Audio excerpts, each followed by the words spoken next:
हम नहीं आएंगे। ऐसा भगवान ने क्यों कहा? क्योंकि गोपी ने ये कहा घर मेरा है।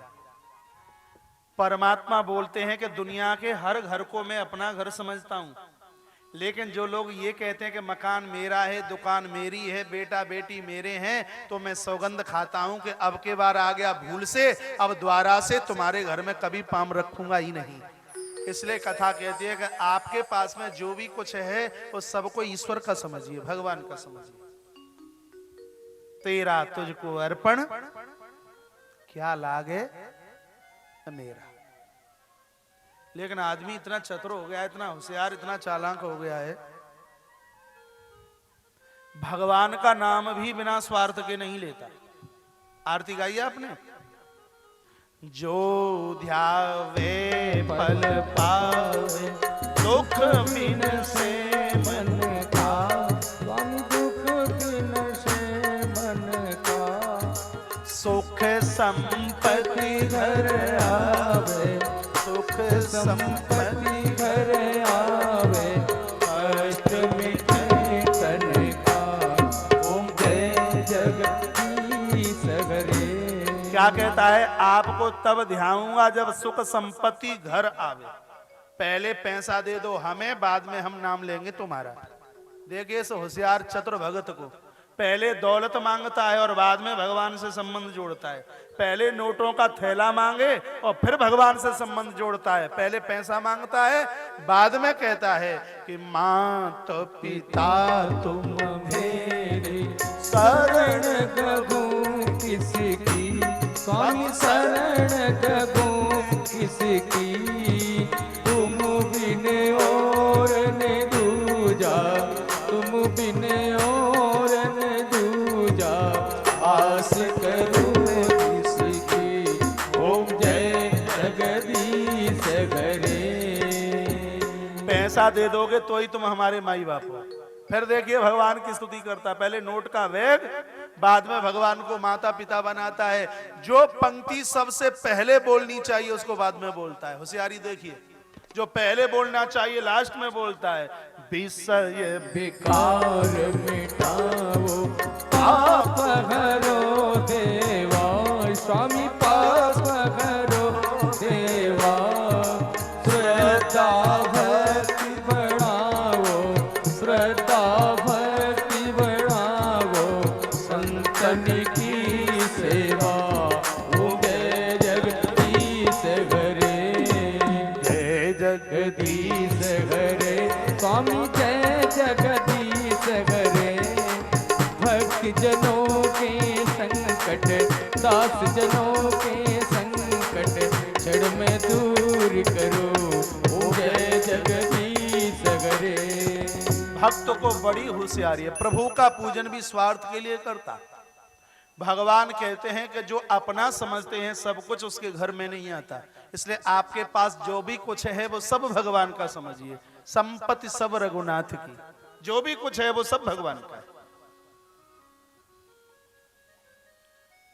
गोपी बोली ज्यादा बातें मत बनाओ, बोलते तो ज्यादा हो, लेकिन ये बताओ कि चोरी क्यों करी? कृष्ण बोले मैंने कहा करी? तो कहा तो तुम आओ थूतरो माखन सो कैसे बिगड़ गए। थूतरो जानते हो? सो माखन में बिगड़ो वह हाथ और मुंह से लपेट लो, का म्यो मुंह बिगड़ो है। कृष्ण बोले मैंने चोरी नहीं करी। तो आज पहले दिन बछड़ा चरावे के काजे गए हो, तो एक ऐसा उद्यमी बछड़ा, और वो तो टोली छोड़ के भाग आए हो। आगे बछड़ा पीछे मैं भागूं, और मैंने कही जब तक तो ना पकड़ लूं तब तक मैं पानी ना पीनो। सो बछड़ा आगे भागे, पीछे मैं भागूं। सो बछड़ा को मैंने तुम्हारे घर में घुस तो बहु देख लो, और पीछे मैं हूं दबे पामन चलो आयो, और वो में बछड़ा तेरी मटकी में घुस गयो। तासो हम तो जा मटकी में अपने बछड़ा को खोज रहे थे। गोपी ने कहा ज्यादा बातें मत बनाओ, बछड़ा को मटकी में ना घुस जाए। का म्यो तो बछड़ा मटकी में ही घुसे, और विश्वास ना है तो देख सो लकड़ी वालों जो सोबकी में चले, पहले से मटकी में डाल रखो तो, और बाद में महाराज निकाल के दिखाई दे। ऐसी लीला मेरे भगवान गोविंद प्रभु करते हैं। गोपी ने पकड़ लिया, अगर रंगे हाथों पकड़े गए हो आज तुम्हारी तोड़ाई पिटाई होगी। पकड़ लिया, आवाज लगाई, सो सैकड़ों गोपियां और आ गई और चिल्लावे कृष्ण चोर कृष्ण चोर कृष्ण चोर। कृष्ण बोले पहली बार तो चोरी करने के लिए गए, सो भी बोमनी समाप्त हो गई, बोमनी खोटी हो गई, पकड़े गए और मैया के सामने खड़ी करेगी और मैया खूब पिटाई करेगी, कहा करें, और ये घसीट कर पकड़ करके लेके जा रही है, घूंघट लंबा है और सामने से इसका बेटा आ रहा है मधुमंगल। मधुमंगल ने कन्हैया को इशारे में पूछा, कन्नू कहाँ? चोर चोर मोसेरे भाई, डकैतों की तो बात महाराज इशारे में हो जाए, चोर चोर मोसेरे भाई, कन्नू कहाँ? तो श्रीमान जी भी इशारे में बता रहे हैं, जा गोपी के घर में आज सत्यनारायण की कथा का उद्यापन है, परसों जाने नौता दे राखो तो, लेकिन रात को मैया ने ज्यादा खवाए दो, मोए तो खट्टी डकार आवे, लेकिन कहा करो दक्षिणा को लिफाफा मोटो मिलेगो, तासों जाके जहाँ नौता जयमे के काजे जाऊं। अब मधुमंगल ब्राह्मण है इसलिए दक्षिणा वाली बात बोल दी। तो मधुमंगल ने कहा, लाला कन्हैया तेरा तो रोजाना नो तो आयो करे, तू रेंदा तेई जगह पे हम चले जाएंगे। सो कन्हैया ने कहा, आ जा आ जा, इशारे से मधुमंगल को बुलायो और इधर गोपी का घूंघट लंबा था और धीमे से इसके कान में कहा, अरे पंडितानी तेने मेरी नरम नरम कलाई को इतनो कस के पकड़ राखो है, अरे जा हाथ छोड़ के जा हाथ पकड़ ले। अब गोपी ने सोची चाहे नाक न्यों पकड़ लो चाहे न्यों पकड़ लो, बात तो एक ही है। और जैसे ही गोपी ने कृष्ण के हाथ को छोड़ा और भगवान कृष्ण ने जाई के बेटा मधुमंगल को हाथ जाकी मैयो के हाथ में पकड़ायो और छूमंतर हो गए महाराज, भागे जोर से, है जान बची तो लाख हो पाए, भागे दौड़कर और मैया की गोद में जाकर के बैठ गए। और गोपी अपने बेटा को घसीट के लेके जा रही है कृष्ण समझकर, कहती है तेरो लाला चोर चोर चोर चोर। सैकड़ों गोपियों की भीड़ लगी हुई थी दरवाजे पर, नंद रानी के दरवाजे पर। कृष्ण मैया की गोद में बैठे, कहते हैं देख मैया मैं कितना सीधा हूं, काऊ से लड़ाऊ ना है, काऊ से झगड़ू ना है, को मैं एक गाल में चाटो मार दे तो मैं यूं कह दूं कि दो सरिये प्रसाद और दे दे। और ये ब्रज की गोपी मोकू कैसी बदनाम करे हैं, मोते चोर चोर चोर चोर कहें, मैया मोह तो यूं लगे कि ये तो ब्रज की बनता में ब्याह ना हम देंगी। मैया ने चांदी की छड़ी उठाई और कहा, अवई में जाकू देखू नी पूती को। सो आई मैया बाहर जाके हाथ में जब जाई के बेटा को हाथ देखो, पहले तो मैया मुस्कुराई और कहा, ओ नेगोडिन दोपहर के 12 बजे तो को अपनी संतान पहचान में ना आवे, एक बार आंखन के बटन खोल के तो देख लेती। जाने घूंघट उठाए और कहे, निपूते तू यहाँ कहाँ पे आएगा, धक्का दे ओ लाला को। कथा की असलियत ये है कि गोपी है जीव, कृष्ण है परमात्मा। जीवात्मा ने जन्म जन्म की साधना से ईश्वर की बाजू को पकड़ा है, लेकिन जब रास्ते में मधुमंगल आता है तो जीवात्मा ईश्वर को छोड़ देता है।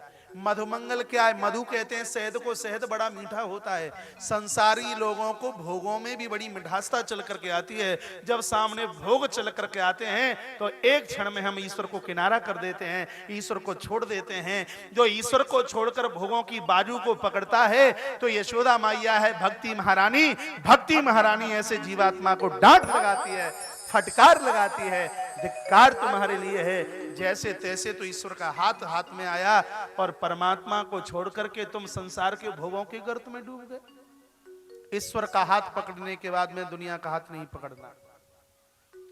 एक गोपी बोली, मैया तेरो लाला बड़ो ढीठ है।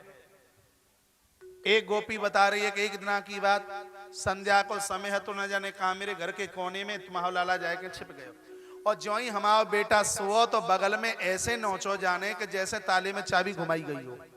पूरी रात्रि हमारे लला रोत रहे। मैया कैसे हो जा पाए, लाला है तू हटक ले, नहीं हम गोकुल छोड़ के चली जाए। एक गोपी बोली, तेरो लाला माता इतना ढीठ है, बत्सान मुंचन कुचित समय क्रोध संजाता हासा। समय से पहले हमारे बछड़ने जाके छोड़ दे। हम गैया को दूध निकालें 6 बजे तो ये 2:30 बजे ही बछड़ा छोड़े आवे, और बछड़ा गैया को दूध पी लें। और जब हम गैया को दूध दुहवे के काजे जावे तो गैया टांग मुंह में मारे, देख ले मैया हमारी नाक उटेड़ी है गई, कैसे तू जाए हटक ले, नहीं हम तेरे जा नगर को छोड़ के चले जा। एक गोपी बोली, मैया तेरो लाला इतनो नटखट इतनो उदमी, कहा बताऊं। एक दिन की बात होती, मेरे पति को जन्मदिन है तो सो पूरे दिन भंडारो चलो, रात तक लोग जीवने के कार्य आवत रहे। बर्तन आंगन में इतने है गए कि रात को मैं बर्तन साफ करती करती आंगन में ही सोई गई। ना जाने वो दंडी कन्हैया कहां से आए। सो मैया मेरी तो लई चोटी और मेरे पति की लई दाढ़ी, और दोनों की मिलाए के ऐसी घुरघाट लगाई। सवेरे जगे तो एक दूसरे में खींचा तानी भई, देख मेरे पति ने मैया मेरे सिर के ऊपर कितनी बजाई है, 4-4 बिलान मेरी चांद सूझ गई।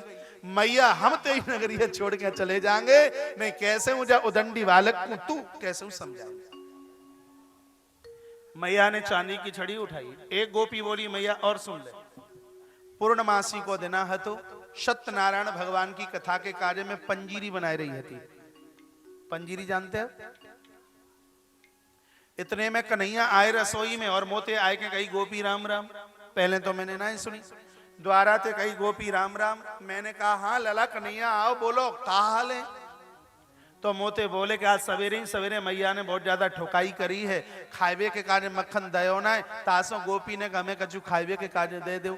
हमने कही लाला कन्हैया आज पूर्णमासी है, पहले सत्यनारायण भगवान को प्रसाद बनेगो, बाकी बाद में पूजन होगा, बाकी बाद में पंजीरी सबन को मिलेगी, तब तक तुमने कहा आंगन में बैठ के इंतजार कर लियो। जैसे ही मैंने इतनी कही इतने में तो ये टुन्न है गए और जिनको मुंह लटक गो। और मोते कही के गोपी जाको मजा मैंने तो को ना चखाओ तो मैं नंद को छोरा ना ठहरो। और इतनी गरम गरम आंख टेढ़ी आंख दिखा गए तो चले गए न जाने कौन से मोहल्ले में, और न जाने कहां से 2 पिल्ला पकड़ के ले आए। जिस पटापे में सालग्राम भगवान को बिठाने वाली थी और उसी पटा पर दोनों पिल्ले लाए के बिठाए गए। और मोते रसोई में आए के बोले अरे गोपी तुम्हारे सत्यनारायण भगवान प्रकट है गए, इन्हें बिन की आरती उतार ले। कृष्ण की कथा सुनने में बड़ी नटखट लेकिन भाव बड़ा गंभीर है कथाओं का। अभी आप सुनेंगे आगे। एक ब्रज का ब्रज विलास नाम का ग्रंथ है, उसमें लिखा है परमानंद दास को ठाकुर लायो पिल्ला घेर। ऐसी लीला भगवान करते हैं। मैया ने चांदी की छड़ी उठाई और कहा तू इतना नटखट, तू इतना उदंड है तो को मैं अवे ही बताऊं।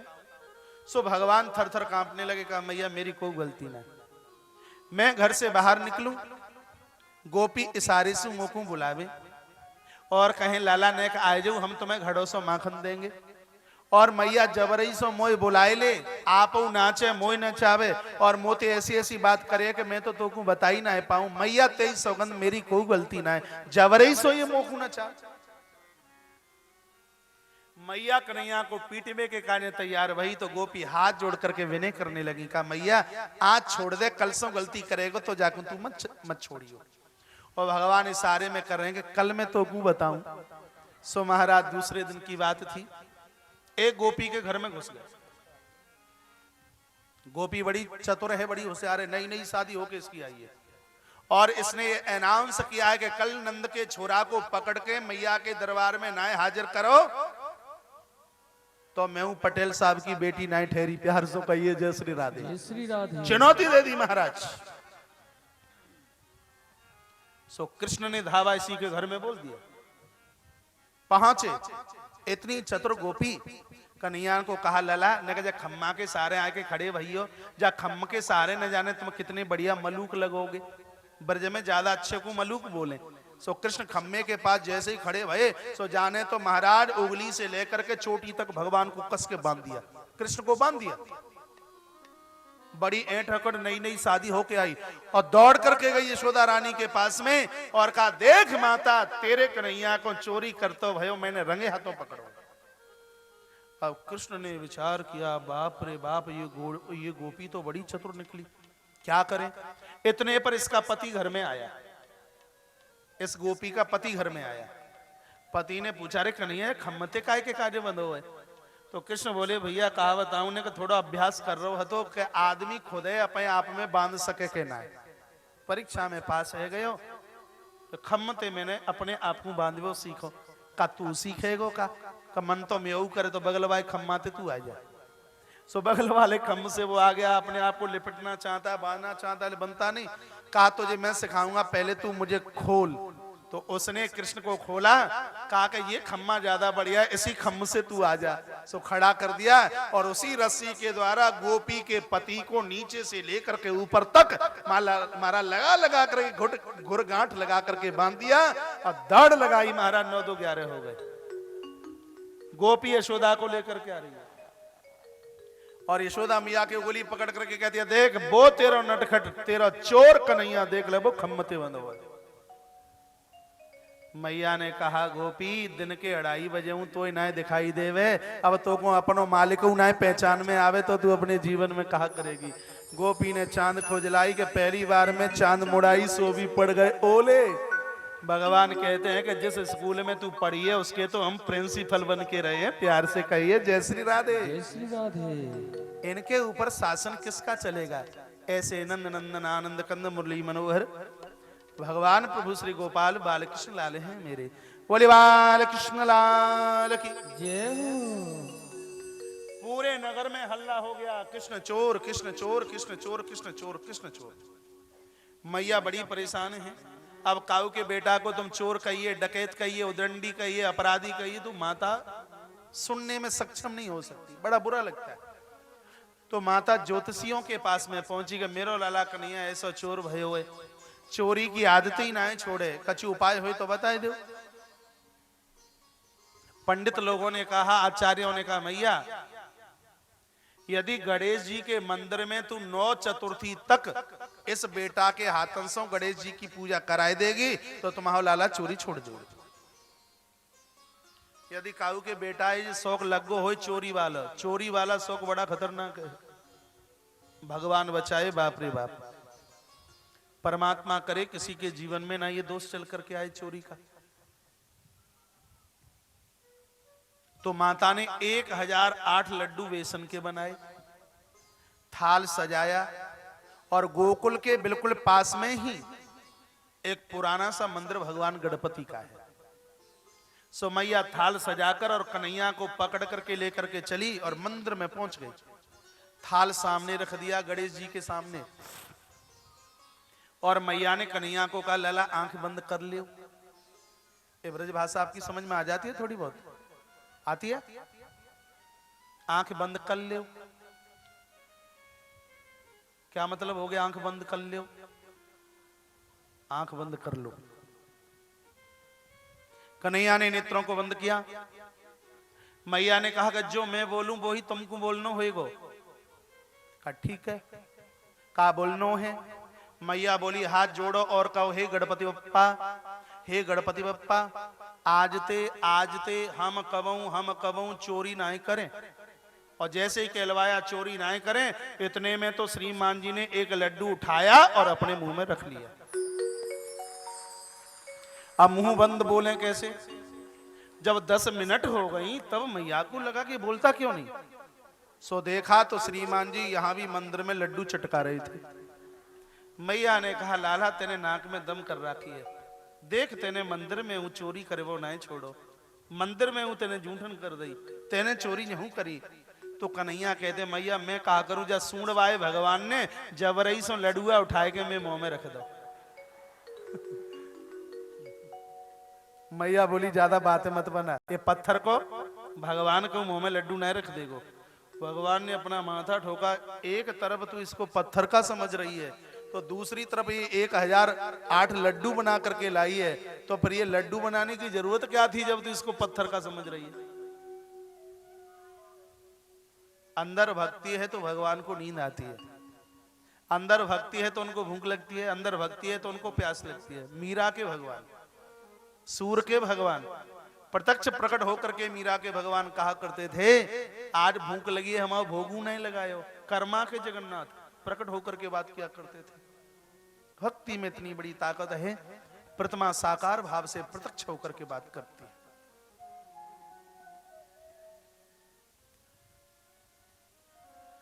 जब तू इसका पत्थर का समझती है तो ये सब भोग लगाने की जरूरत क्या? मैया ने कहा, देख लाला कन्हैया, यदि जाने पहले तेरे मुंह में लड्डू रख दो होगा तो ये द्वारा रख देगा, तो मैं विश्वास कर लूंगी कि जाने तेरे मुंह में लड्डू रखो ये भगवान है। कन्हैया ने मन ही मन कहा, हे गणपति बप्पा सुनो, आज मंदिर तुम आए, कछु दिन के बाद में हम आयु बनेंगे और ये बात को सवाल है। भले ही तुम जा प्रतिमा में ना हो, लेकिन आज तुम्हें प्रत्यक्ष रूप से प्रकट होना पड़ेगा, नहीं तो मंदिर की प्रतिमाओं में कोई विश्वास ही नहीं करेगा। आज लड्डू तुमको उठाकर मेरे मुंह में रखना ही पड़ेगा। गम गणपते नमः कृष्ण ने बोला। इतने में पत्थर की प्रतिमा में से सूंड सामने चल करके आई, थाल में से 2 लड्डू उठाए और भगवान ने मुंह खोला और भगवान गणपति ने कृष्ण के मुंह में लड्डू डाले। बड़ी जोर से तालियां बजी, आकाश से फूलों की वृष्टि, जय जयकारे की आवाज हो रही थी, आनंद का अनुभव हो रहा था। भगवान हाथ जोड़ करके कहते हैं, बाबा अब मैं चोरी नहीं करेंगे, क्योंकि अबेऊ मैंने चोरी करी तो तुम्हारी बदनामी है जाएगी। लोग कहेंगे कि गणेश की पूजा करी तो कन्हैया ने चोरी नहीं छोड़ी।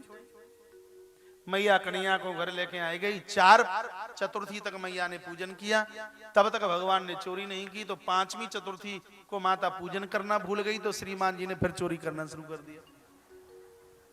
जो संकल्प लिया उसको पूरा कीजिए। ये नहीं कि एकादशी के व्रत का संकल्प किया कि 2 बार व्रत कर लिया, तीसरी बार गुलाब जामुन देखी कि चटकाई लो होगी सो देखी जाएगी। जो व्रत लिया है उसको बिल्कुल पूरा कीजिए। तत्पश्चात कुछ दिनों के बाद में भगवान ने फिर चोरी आरंभ की है। एक दिन की बात, एकदा क्रीडमानस्ते रामध्या गोपदार कहा। एक दिन समूचे ब्रजवासियों के साथ में भगवान श्री कृष्ण ब्रह्मांड घाट नाम की जगह पर गए। कभी आप श्री ब्रज गए हों तो गोकुल से 5 किलोमीटर आगे ये स्थान है ब्रह्मांड घाट। ये वो स्थान है जहां भगवान श्री कृष्ण ने माटी खाई। इस स्थान पर भगवान चल करके आए और भगवान ने छोटी सी मिट्टी की डेली ली है और अपने मुंह में डाल दी। मिट्टी भगवान ने खाई। दृष्टि मदमंगल की पड़ी। बलराम जी को जाकर के कहा, भैया बलराम, कन्हैया ने मिट्टी खाई। बलराम जी आए और आकर के कहा, कन्हैया तूने माटी खाई? कन्हैया ने कहा, दाऊ भैया मैंने तो नहीं खाई, ये सब वैसे ही बोल रहे हैं। सो बगल में गुदगुदी करी, सो महाराज मिट्टी की डेली निकल के बाहर आई। कहा, तेने माटी खाई है, मैया से जाके शिकायत करेंगे। कन्हैया ने कहा, मैंने तो माटी नहीं खाई, और तो तुम शिकायत करोगे तो अपनो ख्याल रखना, मैं कह देंगे कि मैया दाऊ भैया ने मथुरा के 24 लोगन के बीच में बैठ के इतनो बड़ो भांग को अंटो लगायो। इसका मतलब ये नहीं है कि बलराम जी भांग खाते हैं। वो तो कृष्ण कहते हैं, तुम हमारी शिकायत करोगे तो हम बना करके तुम्हारी शिकायत कर देंगे। सो ब्रजवासी अपने अपने घर पहुंचे। मदमंगल मैया के पास आए और कहा, हे मैया देख, मैं ब्राह्मण को बालक झूठ नहीं बोलूं, तेरे लाला कन्हैया ने मेरे सामने इतनी सी मिट्टी खाई और तो को विश्वास नहीं तो दाऊ भैया को पूछ ले। वो मैया आई, चांदी की छड़ी उठाई और कहा, तू इतना बिगड़ो भयो है, अभी तक तो माख नहीं खा, तो अब तेने मिट्टी खाए वो शुरू कर दो। इतना तो बिगड़ो, मैं तो अबे ही बताऊं। भगवान थर थर कांपे, कहा, मैया मैंने मिट्टी नहीं खाई, तेरी सौगंध मैंने मिट्टी नहीं खाई, और यदि तो को विश्वास ना होवे तो बलराम भैया को पूछ ले। वो मैया ने कहा, ये बल्लू इधर आ, कन्हैया ने मिट्टी खाई। अब बलराम जी को लगे कि कहीं हमारी पोल ना खुल जाए, सो मां हमारी तोड़ाई शुरू कर दे। बलराम जी ने कहा, मैया मेरे आगे तो खाई ना है, और कहूं आगे पीछे चल के खाई ली हो तो मुंह को पतो ना है। बलराम जी निकल गए और इधर मैया ने भगवान के कान को पकड़ना शुरू कर दिया, खूब ऐंठ लगाई। और तब भगवान कहते हैं कि ना हम भक्षित ना बम्बा सर्वे मिथ्या विशंसिना। माता मैंने मिट्टी बिल्कुल भी नहीं खाई। यदि सत्यग्रस्त समक्षम पश्चिमे मुखम, यदि तुझे विश्वास नहीं है तो देख मेरे मुख की तरफ तू झांक करके देख ले। और जो ही भगवान ने अपने मुखमंडल को देखा तो माता तो भगवान के मुंह में करोड़ों करोड़ों ब्रह्मांडों का दर्शन करने लगी है। करोड़ों करोड़ों ब्रह्मांडों का दर्शन माता ने भगवान कृष्ण के मुख में किया। इतना ही नहीं, पूरे विश्व धरा को देखा। जापान, ताइवान, मलेशिया, इंडोनेशिया, महाराज, हांगकांग, अमेरिका आदि इत्यादि सब देशों को भगवान के मुंह में मैया ने देखा। जब पूरी दुनिया को देखा होगा तो हिंदुस्तान को जरूर देखा होगा। माता ने पूरे भारतवर्ष को देखा, भारतवर्ष के केंद्र बिंदु पर बसे हुए मध्य प्रदेश को देखा, मध्य प्रदेश को देखा तो साथ में राजधानी भोपाल को भी देखा, और राजधानी भोपाल का एक श्रेष्ठतम शहर अहिल्या माता की नगरी इंदौर नगरी को भी देखा। इंदौर नगरी को देखा तो फिर वसंत विहार कहाँ रह गया होगा, वसंत विहार को भी देखा। वसंत विहार के उस उद्यान को भी देखा, महाराज चैतन्य परिसर को बड़े गौर से मैया ने देखा। और महाराज जब पूरे उद्यान परिसर को देखा तो बड़े सुंदर से पांडाल को भी मैया ने भगवान के मुख में देखा। इतना ही नहीं, आयोजक दीपक गुप्ता, माता राधा देवी गुप्ता के समूचे परिवार को देखा। और सबको देखा तो महाराज भरे पांडाल में बैठे हुए हम और आप सभी श्रोताओं को मैया ने भगवान के मुंह में देख लिया। धड़ाम से माता मारा नीचे गिर गई और कहा कि मोको तो यूं लगे कहूं भूत प्रेत तो ना है, को अलाय वलाय तो ना है। तब भगवान ने अपनी माया का आवरण किया और कहा मैया मैं तेरो लाला हूं और कछु ना है, मैं तेरो लाला हूं। ये लीला भगवान ने क्यों की, इसका भी कारण है। मुंह भगवान ने क्यों खोला, इसलिए मैया ने भगवान को लहना दिया कि मैं तुझे इतना दूध पिलाती हूँ, दही खिलाती हूँ और फिर भी तू चोरी करता है, तो ये दूध दही फिर कहां चला गया।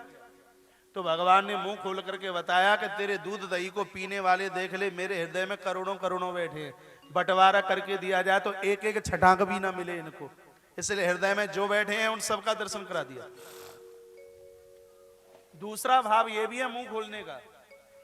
मैया ने भगवान को शिकायत करी, कहा बेटा कन्हैया हम तुझे इतना प्रेम करते हैं, इतना स्नेह करते हैं कि छाती फाड़ दें तो तस्वीर तेरी दिखा दें। भगवान श्री कृष्ण बोलते हैं माता अभिमान मत करना, तू छाती चीरे तो मेरी छवि दिखाई दे, तो देख ले कि मेरे हृदय में भी तुम जैसे कैसे भक्त किलोल करते हैं। तो आज भगवान ने मुख खोलकर उन समूचे भक्तों का दर्शन करा दिया। कहा माता जैसे लोभी व्यक्ति के हृदय में धन वास करता है, उसी प्रकार से मेरे हृदय में मेरे भक्त वास करते हैं।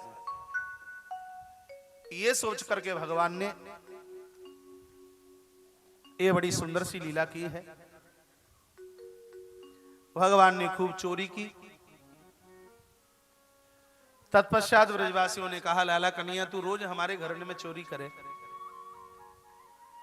तेने कबू अपने घर को माखन तो खिलायो ही नहीं, जरा कम से कम अपने घर का तो हमें मक्खन खिलाते, अपने घर का तो प्रसाद पवाते।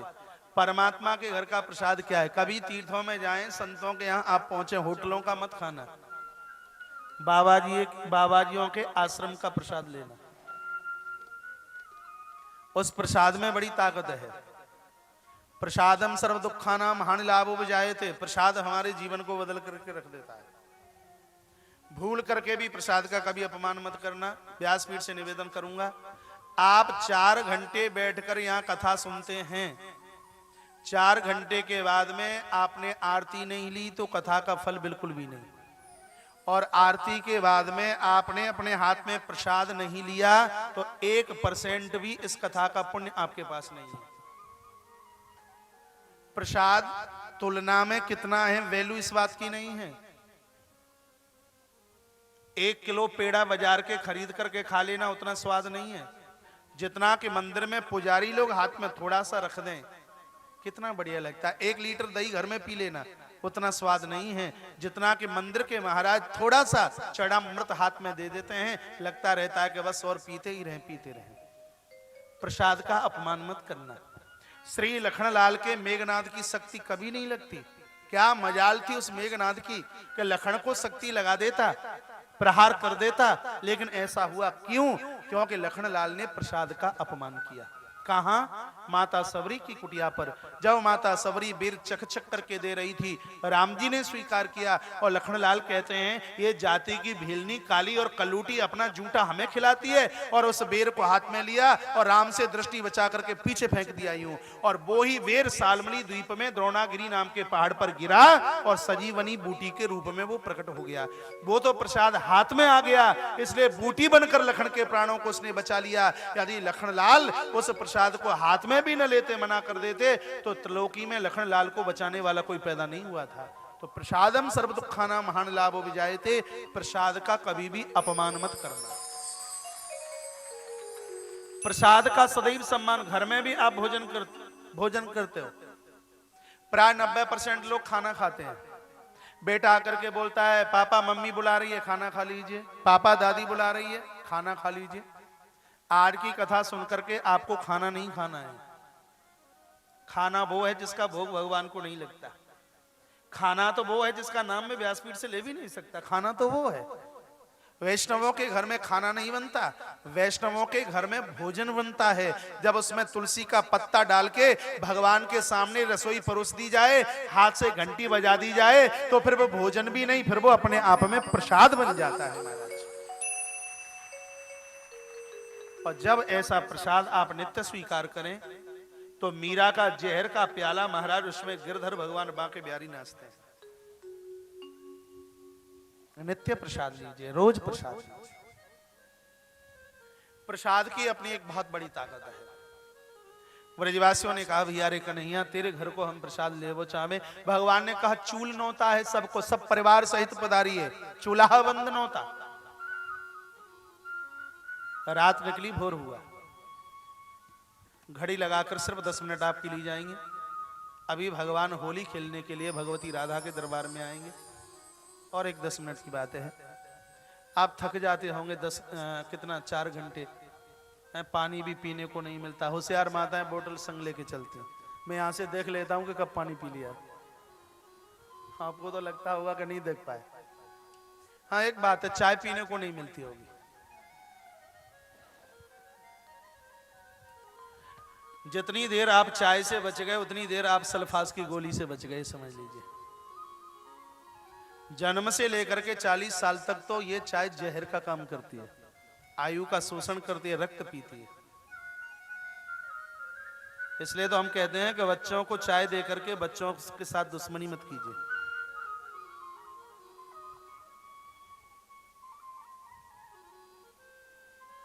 रात निकली, प्रातः हुआ, भगवान कृष्ण ने बिस्तरा छोड़ा। माता मैया यशोदा कृष्ण के लिए मक्खन निकाल रही थी। लिखा है एकदा गृहदासीसु यशोदानंद गेहिनी कर्मांतर नियुक्तासु निर्ममंथ स्वयं दधी। मैया ने गोपाल के लिए अपने हाथों से मक्खन निकाला है।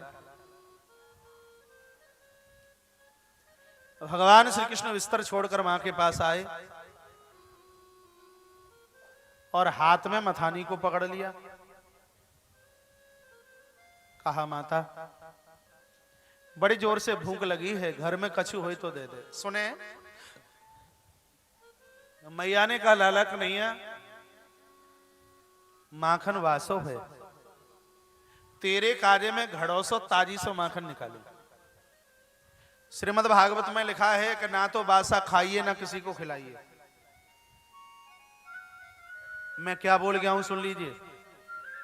बासा खाना भी नहीं है और बासा किसी को खिलाना भी नहीं है। जब तक ये दादाजी फ्रीज आए तब से 9 दिन की पुरानी सब्जी खानी पड़ती है। आज 90% व्यक्ति बासा भोजन करता है। आप भी पांडाल में बैठे हो, आप में भी 90 क्या 99% लोग ऐसे होंगे जो रोज बासा भोजन करते हैं। आप ताजी करते हैं?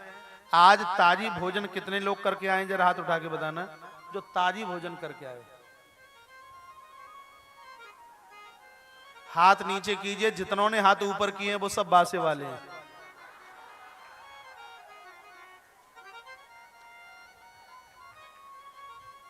आप कहोगे हम तो गरम गरम रोटी खा के आए हैं, गरम गरम दाल खा के आए हैं। दीपक बाबू के रिश्तेदार सोच रहे होंगे क्या हमें कल का भोजन कराया गया है। सुन लीजिए, तुम्हें भोजन तो आज का ही कराया गया है, लेकिन मैं तो कहीं अलग से बोल रहा हूं। ताजी और बासे का मतलब यह है कि तुम जो आज खा रहे हो वो पहले जन्म में करके आए हो, उसका खा रहे हो। पूर्व जन्म में आपने इतना बढ़िया किया है कि उसका आज आप बैठ करके खा रहे हो। आज भी ऐसा करके जाइए कि आप बराबर फिर और आगे खाते रहें। जो 24 घंटे में से रोज 3 घंटे भगवान को देते हैं वो तो ताजी भोजन कर रहे हैं। जो 3 घंटा भगवान को नहीं देते वो सब बासे वाले हैं। अब हाथ उठाइए, कितने लोगों ने ताजी भोजन किया है? ये झूठे हाथ मत उठाओ, पता है मुझे 3 घंटे भगवान को दे के आए। बिल्कुल समय ना होवे तो भी 1 बार में नहीं, 2 बार में, 2 बार में नहीं, 3 बार में, 4 बार में इतना समय भगवान को दे दीजिए। आप जानते हैं कि आपने खाते से निकाला ही निकाला है, जमा नहीं किया तो एक दिन खाता नंबर भी सीज हो जाएगा, खत्म हो जाएगा। इसलिए कृपया जमा भी करते रहें। जो होशियार लोग होते हैं निकालते हैं 10,000, जमा करते हैं 15,000। वो सोचते हैं कि निकाला है अब के अगले महीने में उससे ज्यादा जमा करना है। भजन नहीं करोगे तो पूर्व जन्म के कमे कमाए पर खाते रहोगे तो हमारा अगला जीवन बिगड़ जाएगा। इसलिए नित्य भगवान की आराधना में लगे रहिए, तो ही हम और आप भोजन ताजी कर रहे हैं। भगवान माता को बोले, मैया एक बात बता, तोकू जी गैयन को दूध ज्यादा प्यारो है कि तोकू अपनो कन्हैया कृष्ण ज्यादा प्यारो है? मैया बोली, कैसी बात करता है, कहां दूध कहां पूत, मोको दूध ना है, मोको तू मेरो लला कन्हैया प्यारो है। यानी कृष्ण जीव को बोलते हैं कि तुझे दुनिया ज्यादा प्रिय है या तुझे ईश्वर ज्यादा प्रिय है। माता ने अपने मन से बताया। भगवान श्री कृष्ण ने विचार किया तो थोड़ी मां की परीक्षा भी ले ली जाए। कन्हैया बोले, माता बहुत दिन है मैंने तेरो दूध ना पियो, जरा अपना दूध तो प्या मीठो है कि नुन खरो है। अब 4 साल को बेटा ऐसी बात करे, माता मुदित हो गई, खुश हो गई और अपना दूध कन्हैया को पिलाने लगी। तो चूल्हे पर पद्म गंधा नाम की गाय का दूध रखा था, उसमें उफान आ गया। उस दूध ने मन में विचार किया कि भगवान मां का दूध पीकर क्षुधा की निवृत्ति कर रहे हैं और हम भगवान के काम में नहीं आए, तो हमें तो जल करके राख हो जाना चाहिए, खाक हो जाना चाहिए, मर जाना चाहिए। दूध में उफान आया और वो जलने लगा। कथा दूध की नहीं, कथा मेरी और आपकी है। चूल्हे के दूध ने सोचा प्रभु के काम नहीं आया, मुझे जल जाना चाहिए। ये 6 फीट का प्राणी कभी विचार नहीं करता कि मैं परमात्मा के काम नहीं आया, मुझे भी चिल्लू हर पानी में डूब के मर जाना चाहिए। जिंदगी भी बेकार है जो परमात्मा और परमात्मा के काम ना आए। वो जिव्या किसी काम की नहीं, वो हाथ किसी काम के नहीं, वो टांग किसी काम की नहीं जिन हाथों ने सत्कर्म न किया हो, जो पांव मंदिर न गए हो और जिन आंखों ने महाराज देवी देवताओं की छवि को न निहारा हो। एक गोपी ने आकर के कहा, मैया चूल्हे पर रखा हुआ दूध और वो जलने लगा। मैया ने कन्हैया को धक्का दिया और दूध को बचाने के लिए चली। कन्हैया ने कहा, कैसी बात बनावे, मोको कहे कि मोको दूध प्यारो ना पूत प्यारो, कैसो मोको धक्का दयो, मैं तुमको अबे ही बताऊं। सो लुढ़कते लुढ़कते गए और नमक मिर्च बटने वाला महाराज, वो लुड़िया पड़ी हुई थी पत्थर का टुकड़ा, और उठाया और बड़ी जोर से उसको महाराज मक्खन की मथानी के ऊपर फेंक दिया। सो मटकी तो टूट गई, फूट गई। सुखदेव स्वामी कहते हैं, परीक्षित बड़ी पुरानी मटकी थी। कन्हैया के दादी के दादी के दादी और बाबू की दादी, फिर बा की दादी और दादी और दादी की दादी की दादी की दादी और दादी की दादी की दादी की दादी की दादी की दादी की दादी की दादी की दादी की दादी की दादी की जमाने की मटकी आज भगवान ने फोड़ दी। कृष्ण सोचते हैं कि बड़दादी और बड़दादी के दादी के जमाने की मटकी मैंने फोड़ी और मैया बहुत जोर से पिटाई करेगी, क्या करूं। सो भगवान कृष्ण ने रोने का बहाना बनाया। अब रोना तो आता नहीं, हर व्यक्ति को तो रोना भी नहीं आता। रोना भी जीवन की एक बहुत बड़ी कला है। जिनको रोना सीखना हो तो हमारी माताओं से सीख ले। हाँ, रोना सीखना है तो माताओं से सीखना। जब कहीं किसी के यहाँ गमी हो जाए तब देखना, कहीं किसी के यहाँ उठने बैठने के लिए जाना पड़े, बस में से उतरे तो बात करते करते गलबैया हाथ डालते डालते बात करते, और कैसे हैं साहब, कैसे हैं बेटा, कैसा है, परीक्षा वरीक्षा कब से है। और अब देखा कि 10 फीट दूरी पर रह गया है मकान, तो घूंघट थोड़ा सा लंबा करके इतनी जोर से रोवे महाराज, बाप रे बाप। अब आंख में आंसू निकले कि ना निकले वो पता नहीं। भगवान ने भी रेडीमेड आंसू लगाए, नकली आंसू लगा करके और आंखों को मीडना शुरू कर दिया। मैया दूध बचा करके आई, मटका फूटा देखा, पहले तो मां मुस्कुराई और बाद में कहा, ओहो तू इतनो बिगड़ गयो है, एक क्षण के कार्य में चली गई, तेने मटकी फोड़ दी, मैं तो को अबे ही बताऊं। सो मैया ने चांदी की छड़ी उठाई, कहा मैं तो को अबे ही बताऊं। सो आगे भागे कृष्ण और पीछे भागे बुढ़िया। अब महाराज 4 साल का बालक दौड़ ले, अब 86 साल की डुकरिया थोड़ी दौड़ लेगी। थक गई, परेशान हो गई, एक चबूतरे पर बैठ गई। राम रे राम, हम पे तो चले हो ही ना जाए, राम रे राम, हम पे तो भाग्यो ही ना जाए। कहा रे कन्हैया नेक पकड़ाई में आ जा। कन्हैया ने कहा, मैया तू मारेगी मैं ना आऊं। मैया बोली, मारेंगी ना, नेक तेरा उबटनो करूंगी, नेक तेरे माथे के ऊपर ढेटा लगाऊंगी। लाला कन्हैया नेक रुक जा, कृष्ण नहीं आए। इतने में श्री दामा आयो। श्री दामा ने कहा, मैया कन्हैया को तो मैं पकड़ लूं, लेकिन जो बता तू मोई कहा देगी। कहा लाला घड़ो से माखन। श्री दामा ने दौड़ लगाई, कहा लाला कन्हैया कन्नू ने का जरूरी काम है सुन ले। कन्हैया ने कहा, मैया पीछो कर रही है, आज ना परसों सुनेंगे। कहा जरूरी काम है, कहा मई ते सुनाए दे। कहा कछु काम ऐसे हुए वो कान में ही बात कही जाए। तो कृष्ण रुके, श्री दामा पास पहुंचे, सो कस के पकड़ लिया और कहा मैया आजा, मैंने लाला को पकड़ लो, मैया आजा, मैंने लाला को पकड़ लो।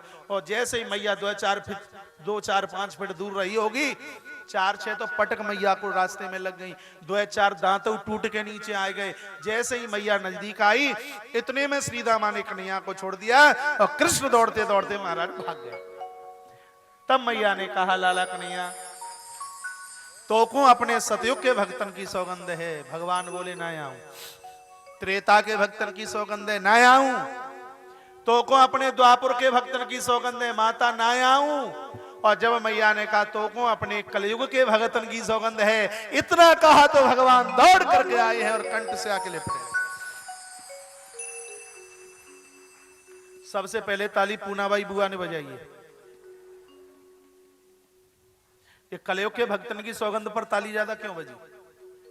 इसलिए आपने ये सोचा होगा कि भगवान को हम ज्यादा प्यारे लगे, हमारी कसम मान ली इसलिए। ऐसी बात नहीं है। प्रभु ने विचार किया कि द्वापर, त्रेता और सतयुग में तो मेरे इतने भगत, अनगिनत भगत, और कलयुग में गिने चुने होंगे। दुकान का शटर ऊपर से नीचे, नीचे से ऊपर करने से फुर्सत ही ना मिलेगी, और इनकी भी यदि मैंने सौगंध ना मानी तो फिर वैकुंठ के गोदाम में ताला डालना पड़ेगा। ऐसा विचार करते हुए भगवान दौड़कर मैया के कंठ से आके लिपटे।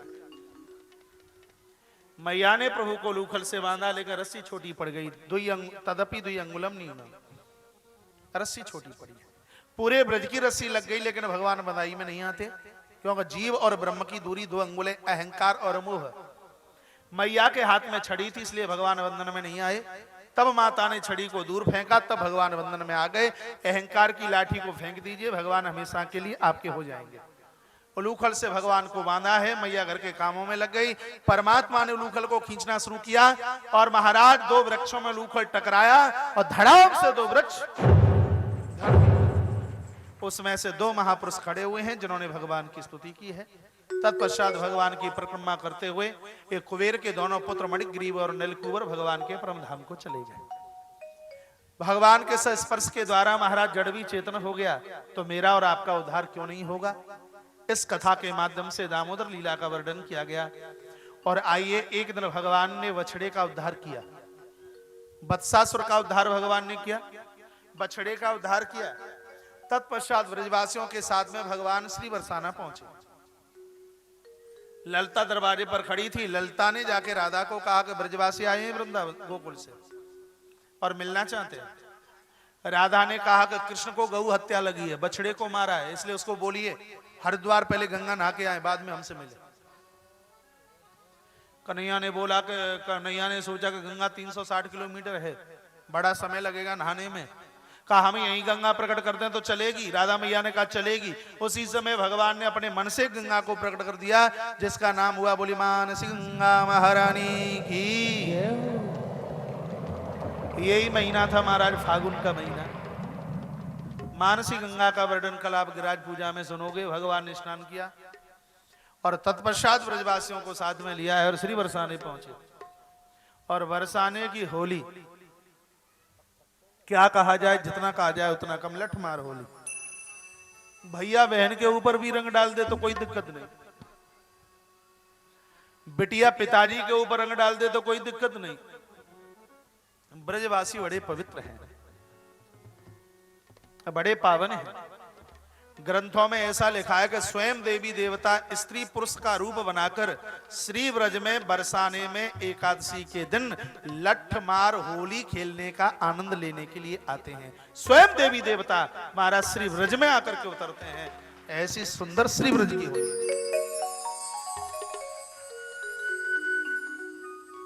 एक बार मेरे साथ चलोगे बरसाना?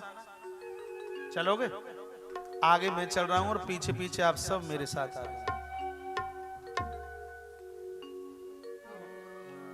इंटरसिटी में बैठ के चलेंगे, टिकट किसी को लेनी नहीं है, ठीक है? और टीटी की ताकत नहीं है कि हमें विदाउट पकड़ के बता दे, लेकिन ताली जरूर बजाना, क्योंकि वृंदावन के बंदर बड़े खतरनाक हैं। कंधे पर बैठ करके चश्मा उतार लेते हैं, पता भी नहीं लगता। इसलिए ताली जरूर बजाना। होली दोनों हाथ ऊपर।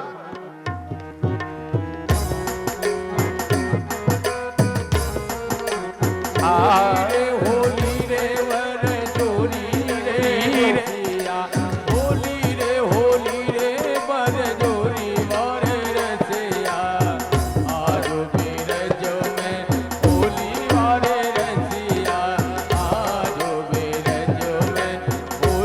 दोनों हाथ ऊपर। होली रे बर जोरी मारे रसिया ओ होली रे बर जोरी मारे रसिया आज बिरजो में होली रे रसिया आज बिरजो में होली रे रसिया ताली बजाइए।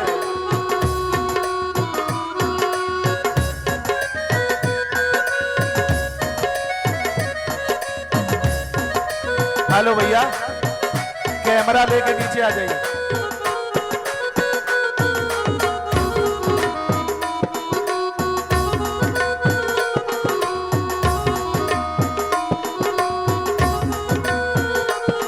अरे कौन काम के कृष्ण कनाए कौन काम के कृष्ण कनाए अरे कौन काम की राधा गोरी रे रसिया कौन काम राधा गोरी रे रसिया आज बिरजो में होली रे रसिया आज बिरजो में होली रे रसिया अरे होली रे बन जोरी मारे रसिया होली रे बन जोरी रे रसिया आज बिरजो में होली रे रसिया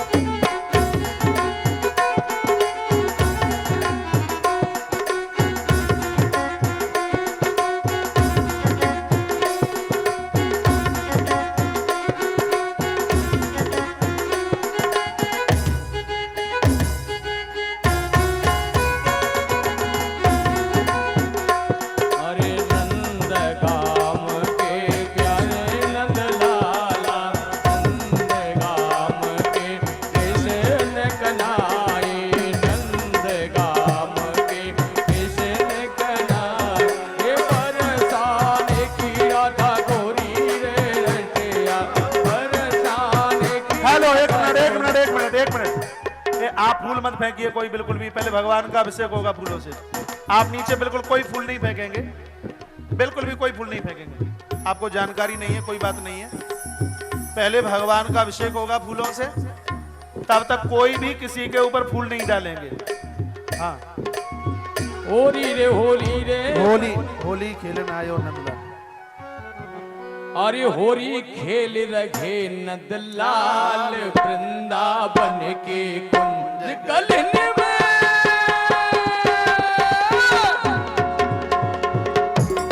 होरी खेल रहे नंदलाल वृंदावन के कुंज गलन में होरी खेल रहे नंदलाल वृंदावन के कुंज गलन में बरसाने के गलन में वृंदावन की कुंज गलन में वृंदावन की कुंज गलन में वृंदावन की कुंज गलन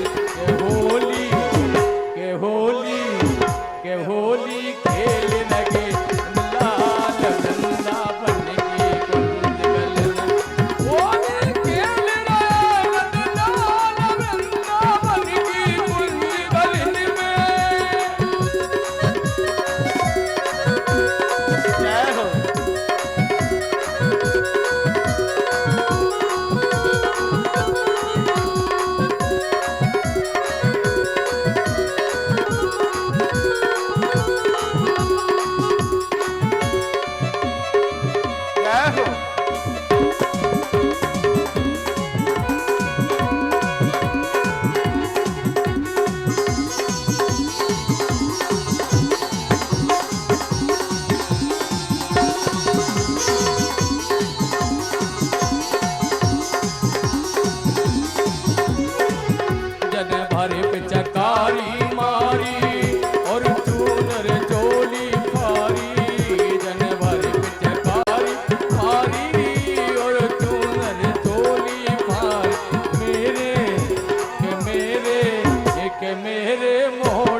के बादल होए रहे लाल गुलाल वृंदावन बादल होए रहे लाल गुलाल वृंदावन की कुंज गलन होली खेल रहे नंदलाल वृंदावन की कुंज गलन में होली खेल रहे नंदलाल वृंदावन की कुंज गलन में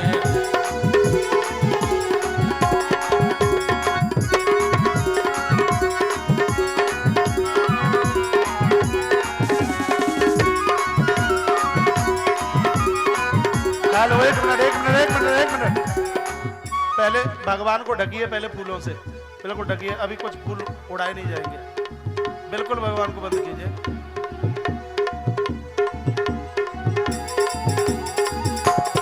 और ऊपर लगाइए फूल।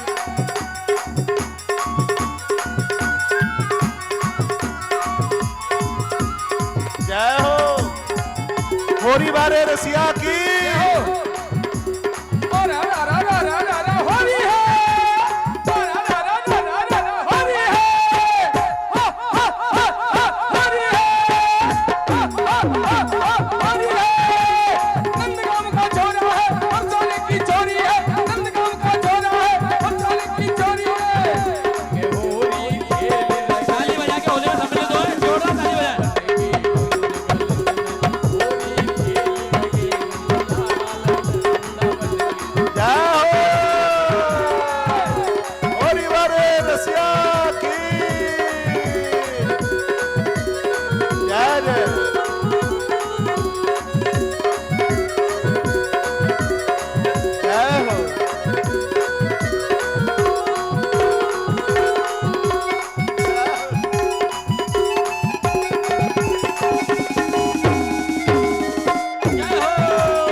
पकड़े नंद जसोदा लाल वृंदावन की पकड़े नंद जसोदा लाल वृंदावन की होली खेल रहे नंदलाल वृंदावन की होली खेल रहे नंदलाल वृंदावन की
के मेरे मोड़े लगो गुलाल वृंदावन की कुंज गली में होली खेल रहे दलाल वृंदावन की कुंज गली में होली खेल रहे दलाल वृंदावन की कुंज गली में।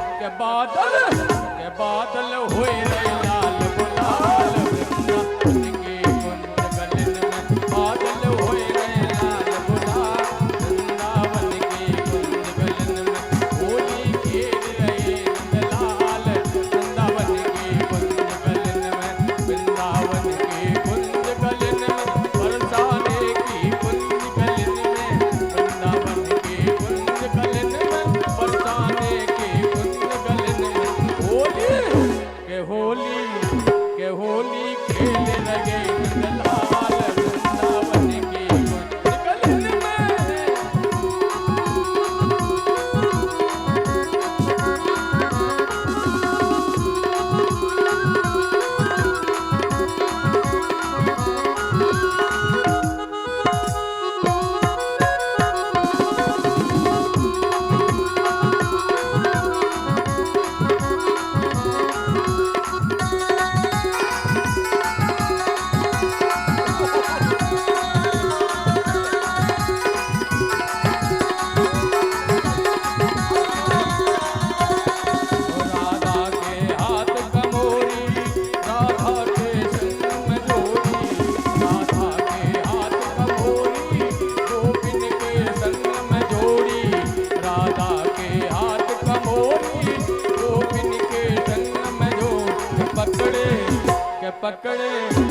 पकड़े नंद जसोदा लाल वृंदावन की कुंज गलन में पकड़े नंद जसोदा लाल वृंदावन की कुंज गलन में होली खेल लगे नंदलाल वृंदावन की कुंज गलन में होली खेल लगे नंदलाल वृंदावन की कुंज गलन में।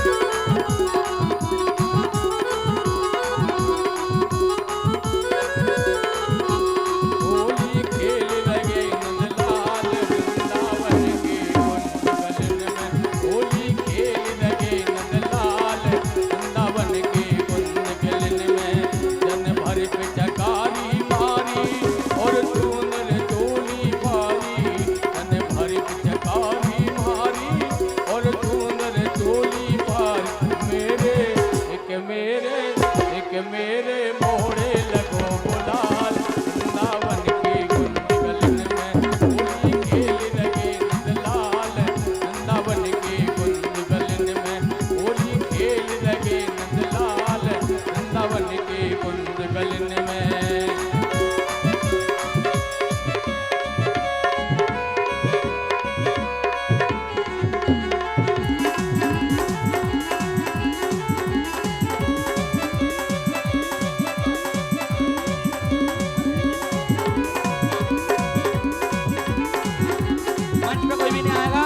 सबसे अनुरोध है कि भैया मंच पे कोई भी नहीं चढ़े। हमारे बीच में एमआईसी मेंबर आदरणीय श्री मुन्नालाल जी यादव, एमआईसी मेंबर आदरणीय श्री जवाहर मंगवानी जी, MIC member Shri Dilip Sharma ji, MIC member Shri Ajay Singh ji नुरुका इस फाग उत्सव में सम्मिलित हैं। आप सभी का दीपक गुप्ता परिवार की ओर से संजय कटारिया, संजय अग्रवाल, राजू प्रजापत, द्वारका प्रसाद पाठक एवं Deepak Gupta real estate private limited की ओर से हाथ में अभिनंदन, स्वागत वंदन। और ये